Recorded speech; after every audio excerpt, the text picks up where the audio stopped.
Hello everyone and welcome. My name is Zach Rogers, Product Manager for Inspire here at Hexagon. Thanks for joining us today for the Inspire 2026.1 release webinar. I'm really excited about this release. It brings a wide variety of improvements across almost every piece of Inspire, with a healthy focus on some underlying changes to let Inspire connect to the newest instruments, plus cloud enhancements with a focus on performance. My goal today is to walk you through the major updates, highlight what's new, and show how these enhancements can make your daily work faster, smoother, and more reliable. With that, let's dive right in. 2026.1 is a major platform release for us. We've made a significant number of changes under the hood. Some of those were to update our instrument connection architecture, which has allowed us to bring the ATS 800 to Inspire. Another area that had a lot of effort behind it was refreshing our underlying point cloud architecture, with the focus being on performance and traceability. While those two consumed most of our dev team's time for this release, there's a long list of additional improvements. Just to highlight a few, we have some inspection process improvements, including a remeasure out-of-tolerance action. Of course, the usual assortment of scripting and CAD improvements are in there, plus a bit of a step ahead. We moved to .NET 10, mostly for better security, but also allowing us to leverage new features there for speed and efficiency gains. Let's jump into some details. To start with, here's the headline feature of this release, our initial integration of the Leica ATS 800. This brings targetless scanning directly into Inspire using the ATS 800, with support for region scans, line scans, and feature scans. Everything runs through a single unified scan architecture that covers all ATS 800 operations, including circle and slot selection inside the measured perimeters action. And to keep things simple, a single OVC scan profile was added, giving you a nicely focused and approachable workflow. So here's the ATS 800 connected and running inside Inspire. I'll jump into some more demos here in a moment, but I wanted to give you a quick impression of how easy the ATS 800 works in Inspire. The direct scanning capability of the ATS 800 lets us do a really easy align, start scan, and done type workflow. Let's take a look at some of those other workflows here. First, I want to show some holes.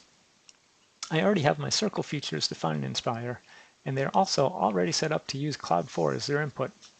So all I need to do here is to add a measure perimeters action. I'll need to tell the measure perimeters action which instrument I want to use to measure. Then I can select the nominal circles as the perimeters to scan. I then set my options. Here I'll use a cross-line scan with relatively tight point-to-point spacing. And then I can run my actions. In my actions, I first set the active measurement target to be Cloud 4, which is already the input for those circles. So all the circles will be extracted from the measured cloud as soon as scanning is complete. And after just a moment, scanning is complete and all my features are measured. Here, I'm going to scan a surface face, but I want to avoid scanning inside the hole. This is a great way to speed up scanning large areas when there are portions inside the large area that are not needed to be scanned, or if you just simply want an easy way to separate scan data from different sections on a part. I'll define two perimeters here, both directly from the surface. The first perimeter will just be a normal perimeter. For the second one that is the hole, I'll only need to go into its properties and define it as subtractive. That way, when I create my measure perimeters action, the ATS 800 will be able to know that that perimeter is a subtractive region.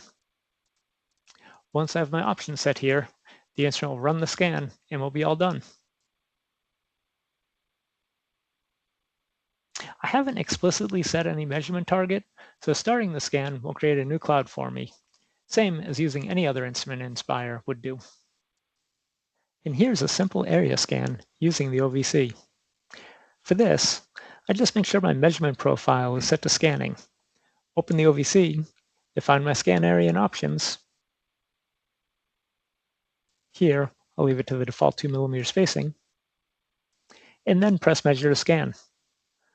Again, in this one, I hadn't set any measurement target first, so a new cloud will be created. This would be a very common workflow when performing some ad hoc scans manually, or maybe when scanning before being aligned to the CAD model. On the alignment side, with so much of the measurement process with an ATS 800 being able to be automatic, Getting an easy and fast initial alignment is very helpful. For that, I really like using Quick Align. Here's a simple Quick Align process. Start by defining the Quick Align points on the surface of the part.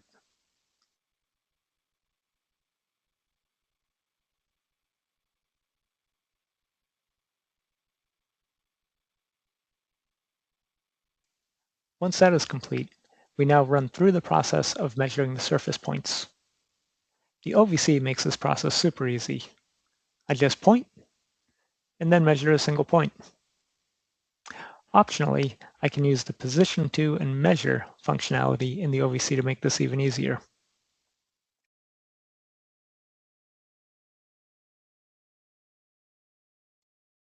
Once my initial points are complete, I can optionally add additional surface points. I'll add 2 quick ones here just to show the process.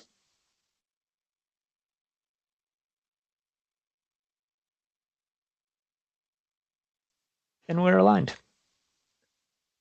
From here, I can rely on scan areas and perimeters defined directly from the CAD model to drive the remainder of my measurement process.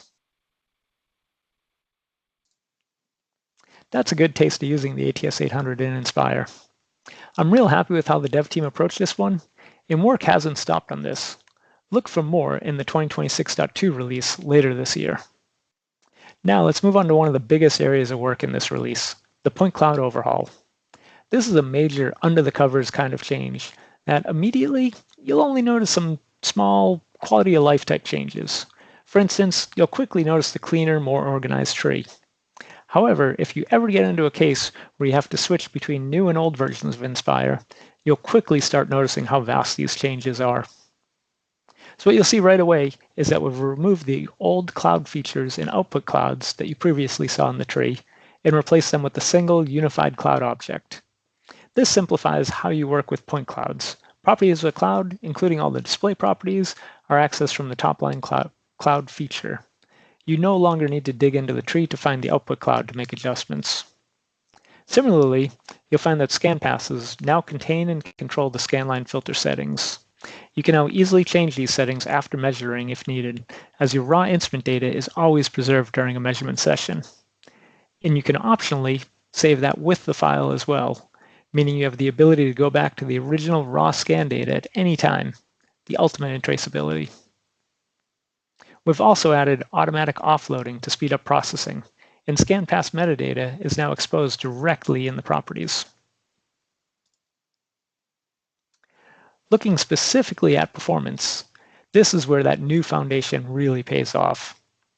As I mentioned, editing is now fully non-destructive. Every edit is applied without altering the original scan data, so you can toggle, reorder, or remove edits at any time. Within a session, the original cloud is always recoverable, and you can optionally save that raw data with your file, ensuring that it is always available. On performance, the numbers speak for themselves. As you can see in these charts, files open faster, peak memory usage is lower, and file sizes are dramatically smaller, up to 50% faster